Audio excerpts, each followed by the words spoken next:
Elvis bate, jogada ensaiada, a ponta direita, Iago Dias chegou, bateu pro gol, que golaço! Gol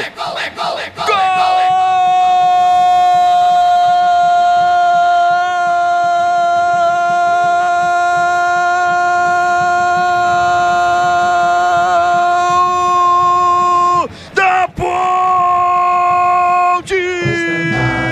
Desfraldado, preto e branco. Iago Dias, camisa 11!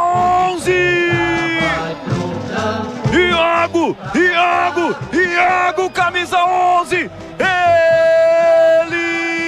não perdoa! Solta a patada! Um golaço, ele marca pra Ponte Preta! Na marca de 2 minutos do primeiro tempo, Elvis bate a falta, jogada visivelmente ensaiada, infiltra-se pela ponta direita, Iago Dias sem marcação. Ele engatilhou um tirambaço. E aí estava visível que ia bater.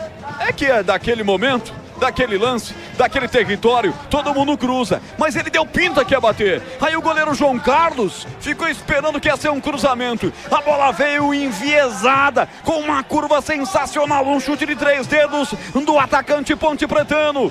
Traiu o goleiro João Carlos, que falha no lance, ela vai morrer na parede interna direita, pro fundo do gol do Botafogo. Bonito, Ponte Preta, dali Ponte, com 2 minutos sai na frente, cala o estádio Santa Cruz. Agora, Ponte Preta, um golaço de Iago, 0 para o Botafogo. O que vale é o detalhe com Thaí Vladimir. Todo mundo dentro da área, inclusive os zagueiros da Ponte Preta esperando o cruzamento. Iago Dias surpreendeu, resolveu bater direto. O goleiro João Carlos não estava esperando e também foi com a mão boba, né? Foi com a mão fraca na bola, não conseguiu impedir que ela entrasse. Primeiro gol do Iago Dias com a camisa da Ponte Preta, comecinho do jogo. A Macaca tá na frente, 1 a 0.